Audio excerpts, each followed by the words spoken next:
سے اسی چیز کا ذکر ہے کہ جب کسی عورت کا شوہر مر جاتا تھا تو پیچھے رہ جانے والے میراث میں عورتیں بھی تقسیم کر لیتے، اگر دل چاہتا تو خود نکاح کر لیتے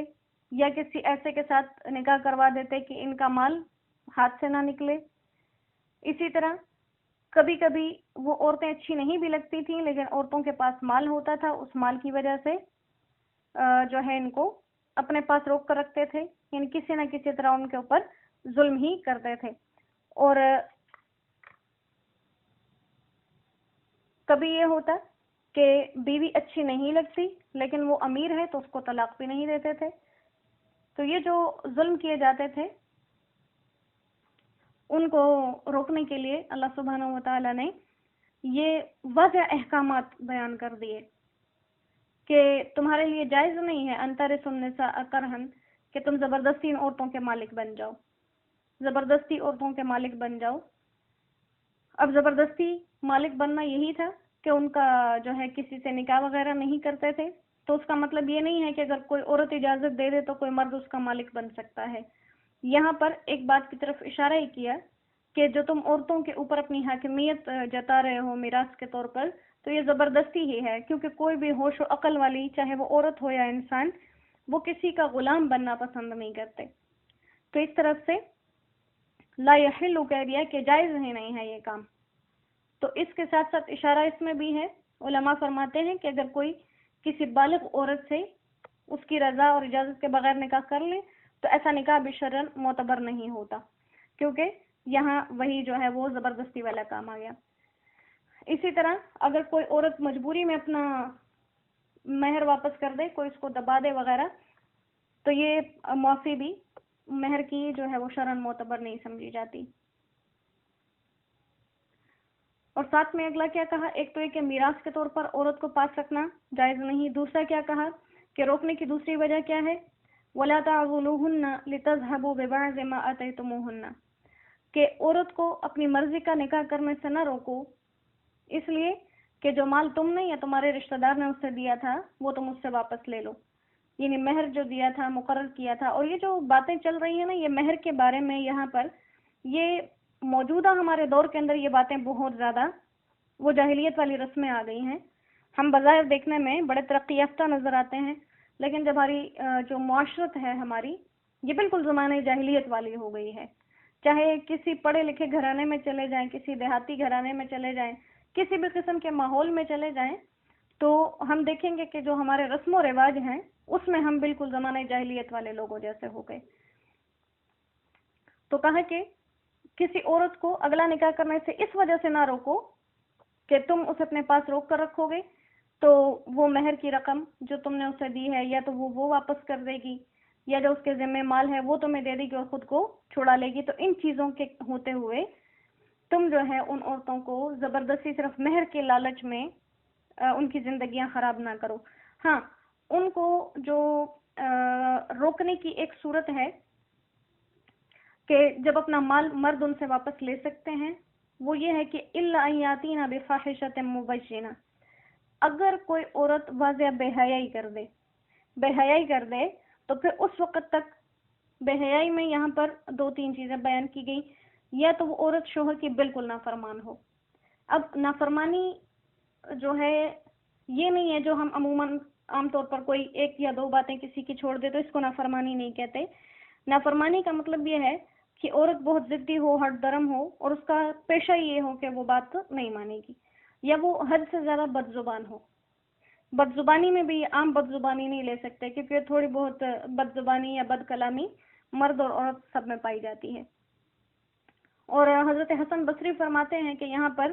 جو فاحشہ مبینہ کہا گیا واضح بے حیائی، تو وہ کہتے ہیں کہ واضح بے حیائی یہاں پر زنا ہے۔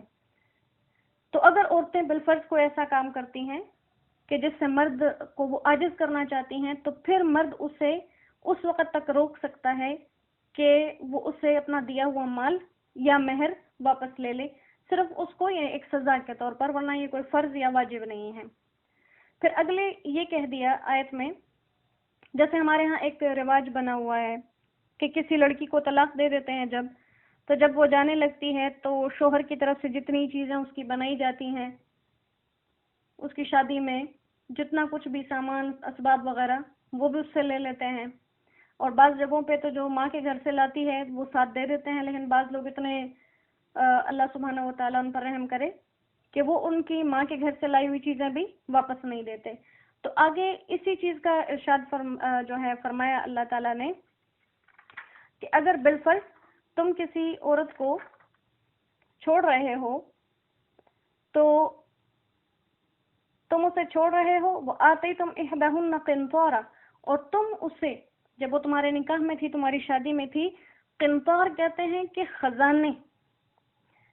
بھی دے چکے ہو، اتنا زیادہ مال ہو کہ جس کو خزانہ سمجھا جا سکتا ہو، اتنا زیادہ مال دے چکے ہو تو بھی تم وہ اس سے واپس نہیں لے سکتے. اب وہ تم نے اسے دے دیا شادی میں، چاہے وہ مہر کے طور پر تھا، چاہے جو کچھ بھی تھا. شادی میں لڑکی کے لیے جتنے سامان بنتے ہیں اس کی ماں کی طرف سے یا اس کے شوہر کے گھر کی طرف سے، وہ سب اس لڑکی کی ملکیت ہوتے ہیں. یہ واپس لینا قرآن کی اس آیت کی روح سے سراسر اللہ سبحانہ و تعالیٰ نے فرمایا کہ یہ بہت بڑا کیا ہے، واضح سری گناہ ہے.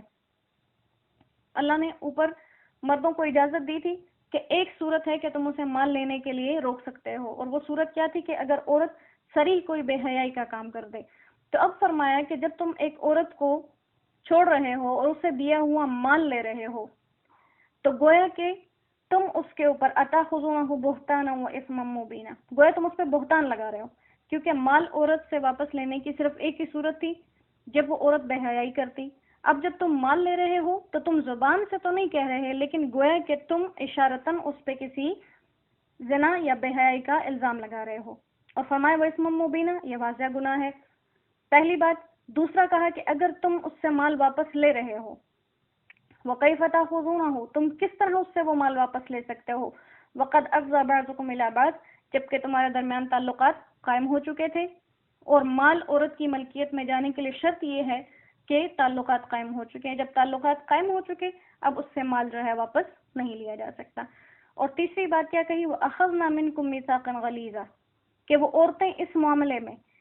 تم سے پکا عہد لے چکی تھیں. پکا عہد کیا، جب عورت نے تم سے نکاح کیا تو یہ پکا عہد تھا جو کہ اس نکاح کے بدلے میں یہ مال اس کے پاس گیا. تو ان صورتوں میں یہ بتا دیا کہ اگر کسی عورت کو چھوڑنا ہے تو اس کو دیا ہوا مال واپس نہیں لے سکتے. اگر لوگے تو گویا تم ان تین کاموں میں سے کوئی ایک کام کر رہے ہو جس کو چھوڑ کے تم واضح گناہگار بن رہے ہو.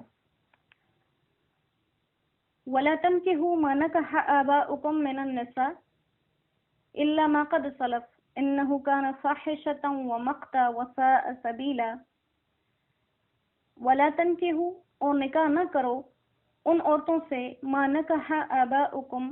جن سے نکاح کر چکے ہیں تمہارے باپ، مِنَ النِّسَاءِ، عورتوں میں سے، إِلَّا مَا قَدْ سَلَفَ، ہاں جو پہلے گزر چکے. إِنَّهُ كَانَ فَاحِشَةً، یہ بے حیائی کا کام ہے، وہ مقتا اور غضب کا، وساء سبیلا، اور یہ بہت برا چلن ہے.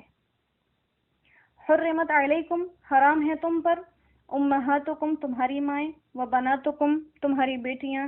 واخواتکم، تمہاری بہنیں، وعماتکم، تمہاری پھوپھیاں، وخالاتکم، تمہاری خالائیں، وبنات الاخی، تمہاری بھتیجیاں، وبنات الاخت، اور تمہاری بھانجیاں،